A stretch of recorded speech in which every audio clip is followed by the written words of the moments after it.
This is my new improved video tour of my shop-made router table with shop-made router lift and incorporated dust collection system.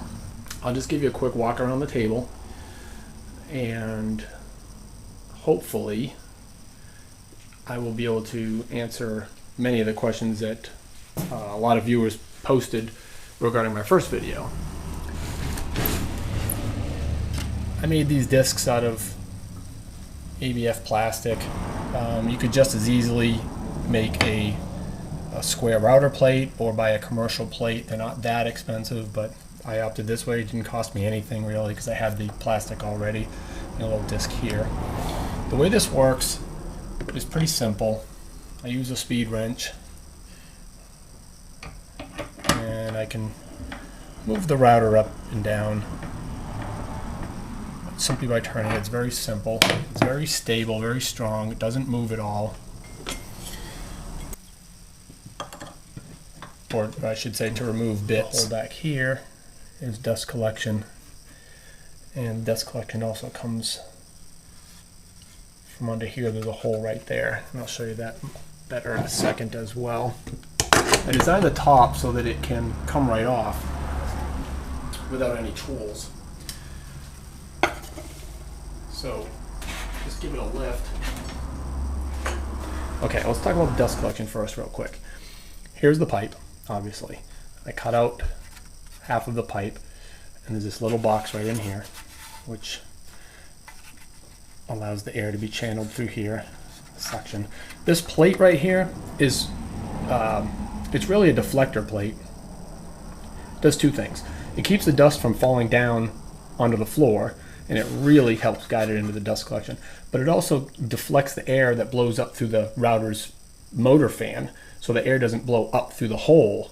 It deflects it back down, so that doesn't cause any problems.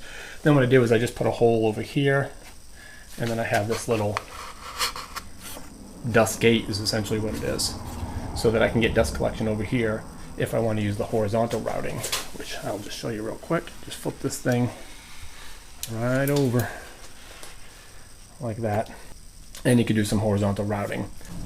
It's just very simple construction. This table is 2x4, is just basically scraps that I had around the shop, to be honest. I didn't buy any wood for this project. It's just what I had.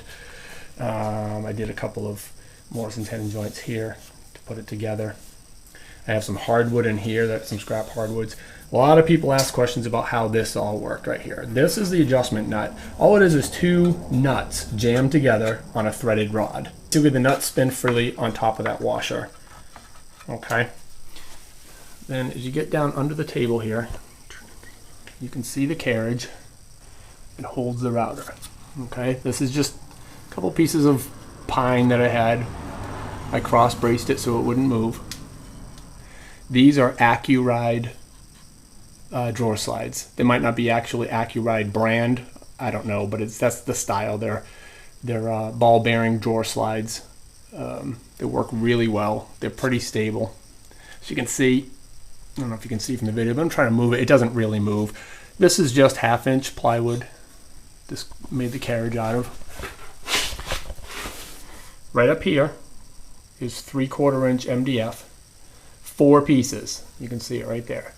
All I did was I made a rectangle brick. Glued all these pieces together. This piece right here is just designed to hold this coupling nut. It's a coupling nut. It's about that. Oh, it's about the size of maybe 3 nuts put together, but it's meant to couple threaded rods together. You could probably just use a nut. You just need to find a way to hold it so it doesn't turn. So when the threaded rod is turned from above, then adjust the carriage up and down without that spinning. If that spins, it won't go anywhere. The router holder, this is a homemade router holder made out of the MDF, as I stated a second ago. When I put it together and I mounted it to the carriage, I used threaded inserts in the MDF. Then I added these little threaded rods, which I put wing nuts on. I used full extension drawer slides, but that was just what was available at the time at the Home Depot that I bought them at. It's not necessary. Regular drawer slides will be fine. They're a little cheaper. You certainly don't need this much travel.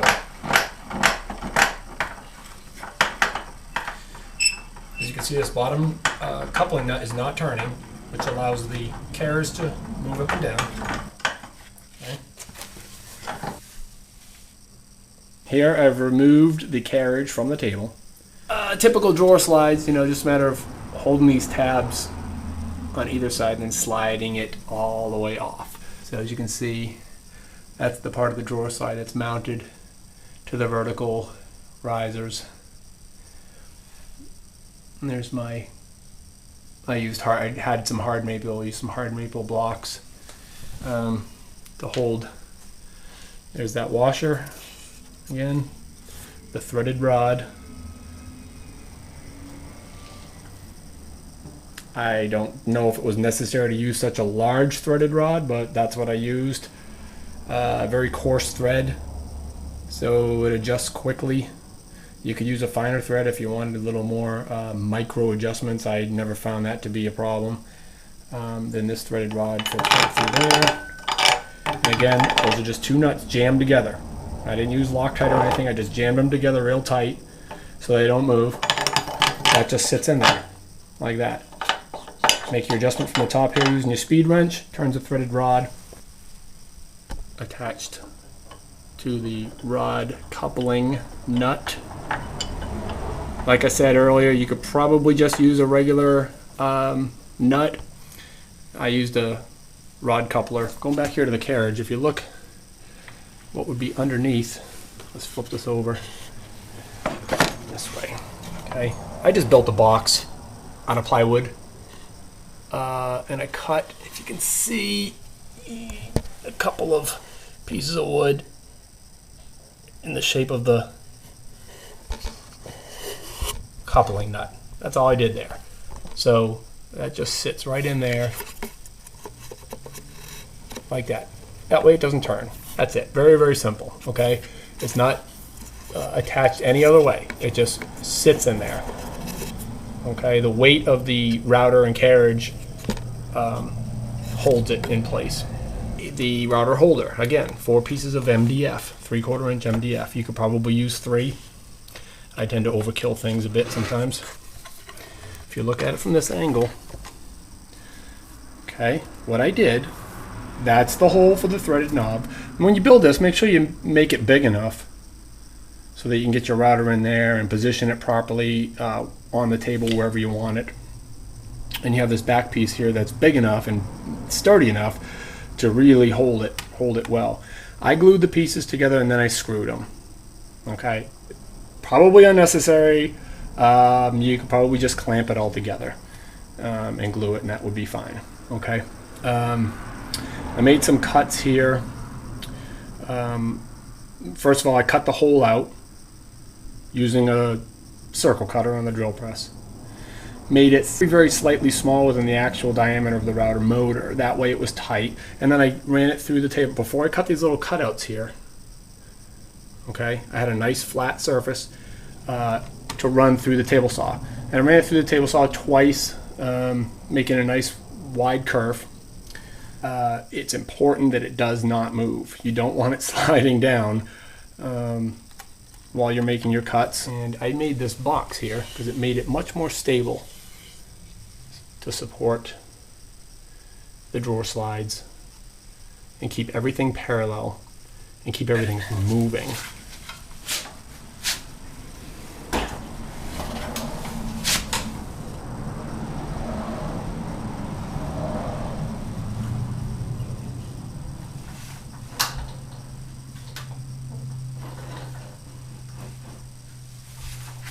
Once the drawer slides click in, they lock in place like that.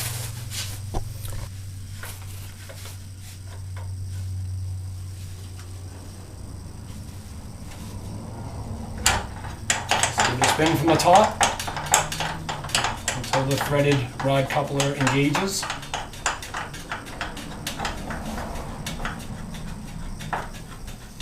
As you can see, I can turn this by hand. It really moves freely and quite nicely, actually. One of the questions that I got was, the drawer slides have ball bearings in them, and does the sawdust interfere in any way? I've had no problems. There's so little sawdust created because of this dust collection system that I've really had no problems with it at all.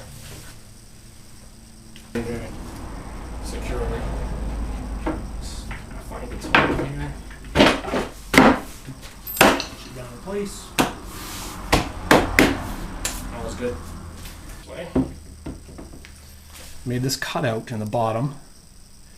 Okay, as you can see, this is the fence. Here's the feather board. This is the fence, the part that slides back and forth. And so here's this cutout in the bottom of the fence. And then, again, using a block of MDF, which is also cut out to the same shape, I built this basic little cavity. So the dust collection, this rides over the dust collection port. The dust collection port in the top of the table, and this just, as you move the fence back and forth, you know, you just have to make this big enough to always follow a dust collection port, and so that when you move the fence to its full extension, that it doesn't expose the dust collection port to the open air, and you'll lose all your suction. So that's how that works. The fence goes back on.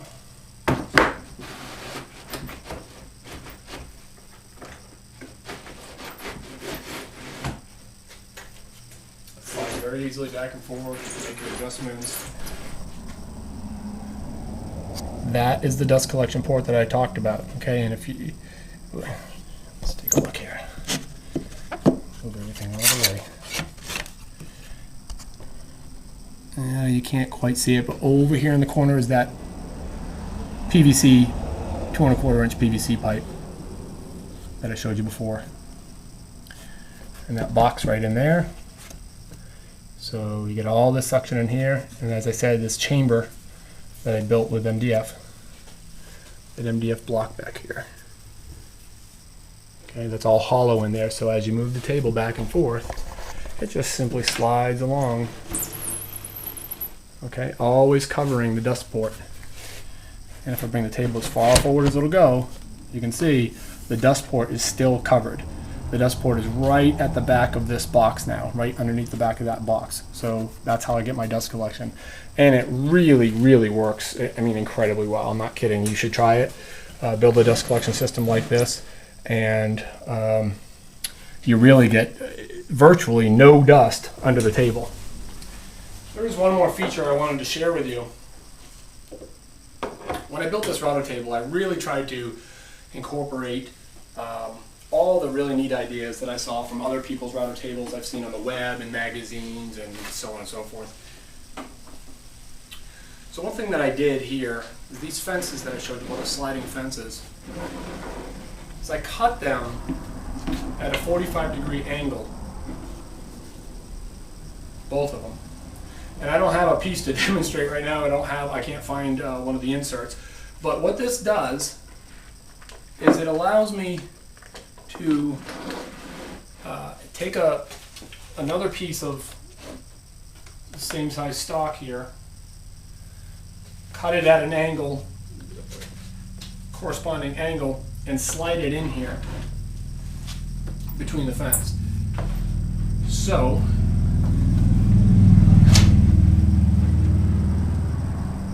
I would virtually have no opening there. And the reason that's a good thing is I can't do it this way because that would destroy the fence. So I use these little sacrificial inserts that go in here. Again, cut at opposing 45-degree angles. It slides in there, and then you slide the fence up against it and it sits in there, if you can kind of visualize that. Then, if you wanted to use a zero clearance type fence system, you could use that sacrificial and then just slowly pull your fence, let the bit cut into the sacrificial fence, and then what you'd end up with is zero clearance, which would really give you some nice clean cuts and cut down on chip out.